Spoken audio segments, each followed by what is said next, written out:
Hello and welcome to How-To Guide Tech.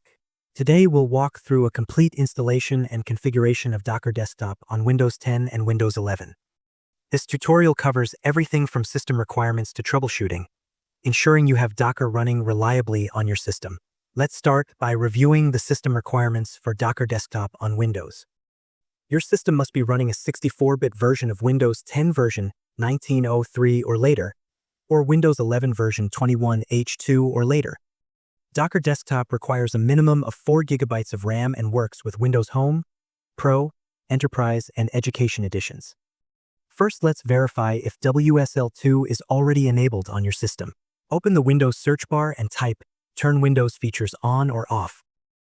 Then click the result to open the Windows Features dialog.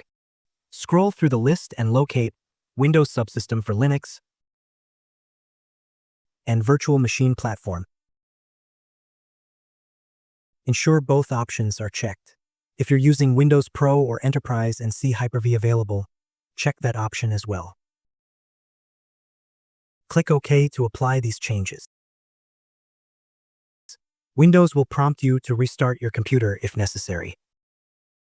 After your system restarts, we need to confirm WSL2 is set as the default version. Open Command Prompt by typing CMD in the search bar and pressing Enter. Type WSL status and press Enter to check the current WSL version.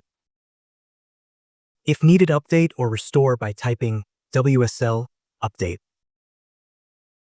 After it updates, check status again. And here we have WSL version 2 installed. With WSL2 properly configured, we can proceed to download Docker Desktop. Open your web browser and navigate to docker.com. Click the Get Started button on the homepage.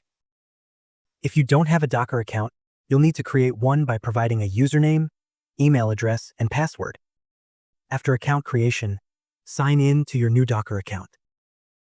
Return to the Docker homepage and click Download Docker Desktop and choose the AMD 64 option. The installer file is approximately 600 megabytes, so download time will vary based on your internet connection speed. Once the download completes, locate the installer file and double-click to begin installation. When prompted by Windows User Account Control, click Yes to allow the installation to proceed. The Docker Desktop installer will display with 2 pre-selected options: Use WSL2 instead of Hyper-V and Add Shortcut to Desktop. Leave both options checked and click OK to continue. The installation process will begin and typically takes several minutes to complete depending on your system specifications. Wait for the installation to finish completely. When successful, you'll see an Installation Succeeded message, and you need to restart the computer now.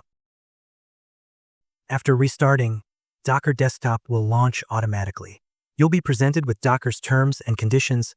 Click Accept to proceed. It will ask for a sign-in. You can sign in or skip like me. Docker Desktop will then initialize, which may take a few moments. Let's verify that Docker is functioning correctly. Open Command Prompt and type Docker version, then press Enter. This command displays the installed Docker version, confirming successful installation. Next, type Docker images and press Enter. Since this is a fresh installation, the output should indicate no images are currently available. You now have Docker Desktop fully operational on your Windows system. You can begin pulling Docker images, running containers, and managing your containerized applications using either the command line interface or Docker Desktop's graphical user interface. Your Docker environment is ready for development and deployment tasks. If you found this video helpful, please like it and subscribe to my channel. Also, comment, what problem do you want me to solve in the next video? Take care and bye.